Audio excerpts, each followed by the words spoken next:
Hello and welcome to News Now. I'm your host, Taylor Inman. We're going over the biggest headlines this week for Northwest Montana.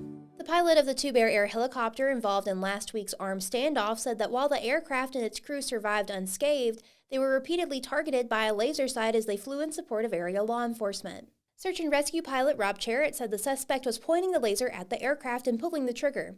He said they tried to stay moving and keep a safe distance outward to lessen the chance of getting hit. 56-year-old Travis Kurt Myers faces multiple felony charges in Flathead County District Court following the September 4th standoff. Charrett, a search and rescue pilot with Two Bear Air with 20 years of experience in the cockpit, said that the three-man team aboard the helicopter received reports of gunfire as they took to the sky that morning. He said they sought to maintain a safe distance while aiding officers on the ground. Charrett said, quote, "We didn't think they were going to shoot at us for sure, but we knew the guy was shooting at the cops and the drone. With that in mind, we were trying to orbit at a safe distance and keep our camera on them so we could support the SWAT team, and if he fled, we could follow him. Just be the eye in the sky for the law enforcement." End quote. Prosecutors have filed 2 counts of assault with a weapon and 1 count of criminal endangerment against Myers, who remains in the county jail with bail set at $150,000. He is expected to appear before Judge Dan Wilson on September 19th for his arraignment on the felony charges. Myers is accused of threatening a pair of women with a gun at a property on Sullivan Cross Road near Columbia Falls Stage Road at about 2 a.m. After pointing a gun at both women, he allegedly shot at the feet of one of them, according to court documents. Responding Flathead County Sheriff's Office deputies deployed a drone, which also drew fire from Myers, according to court documents. Authorities estimate that Myers fired more than 11 rounds during the confrontation with law enforcement.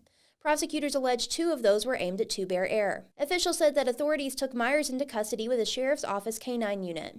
Charrett said there is no way to know how close the rounds came to the helicopter.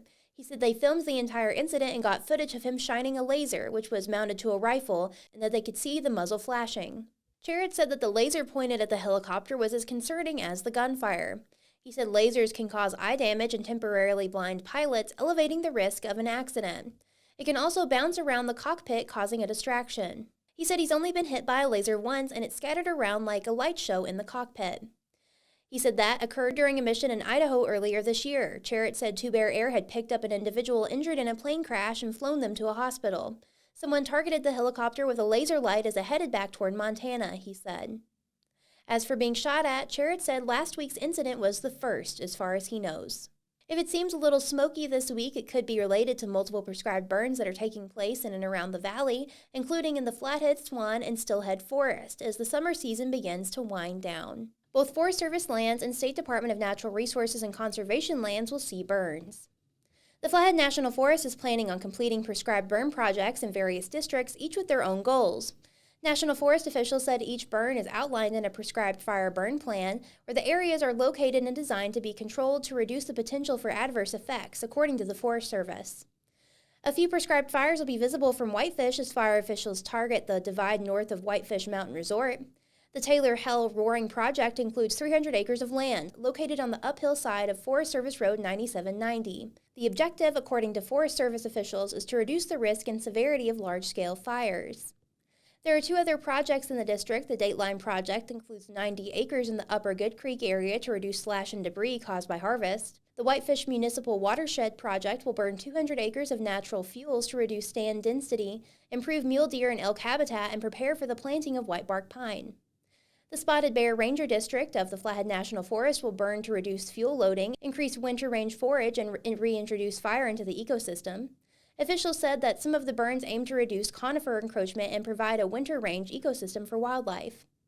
There are 2 burn areas in the district, one totaling 515 acres and the other 48 acres. Smoke will be visible from the southern end of the Hungry Horse Reservoir and the Spotted Bear District Office area. In the Swan Lake Ranger District, the Forest Service is taking on 2 burns, the Cold Gym Timber Sale and the Swan Valley Bottom Maintenance Burning. The burns will help reduce fuels and regenerate vegetation. According to Forest Service officials, there are 27 and 20 acres respectively. The Hungry Horse Ranger District has no broadcast burning plan but may utilize pile burnings when conditions become favorable. And the Spotted Bear Ranger District began some of their burns on Monday.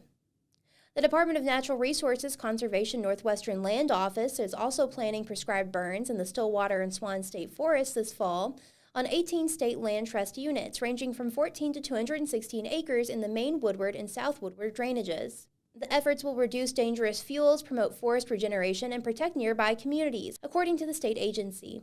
A Glacier High School student injured in a lightning strike last month was released from intensive care, according to an online fundraiser for the teenager.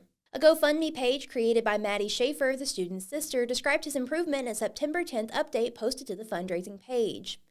She said he continues to make progress every day and that they are truly thankful, and that ongoing prayer and support are always appreciated. She thanked the community for rallying behind her family. Community donations have amassed over $70,000 to help defray the student's medical bills and support his family while they remain out of work. During an August 19th soccer practice at the Glacier High School athletic fields, a lightning strike injured 2 students and a coach. While the coach and one of the students were released from Logan Health Medical Center a few days later, the other student, who received CPR in the field, remained in intensive care for weeks. Glacier High School Activities Director Mark Dennehy said that coaches present during the strike followed appropriate protocols as the thunderstorm rolled over the valley. The 4 coaches present directed students towards shelter after the first sight of lightning and waited 45 minutes before returning to practice. The bolt injuring 3 struck shortly after, prompting a swift response from the Kalispell Police Department and other emergency services. Thanks for joining us. News Now is a podcast from the Daily Interlake. We're proud to be the largest independent newsroom in Montana and the oldest paper in the valley. Local journalism is important, and subscribing to your local newspaper is one of the best things you can do for your community.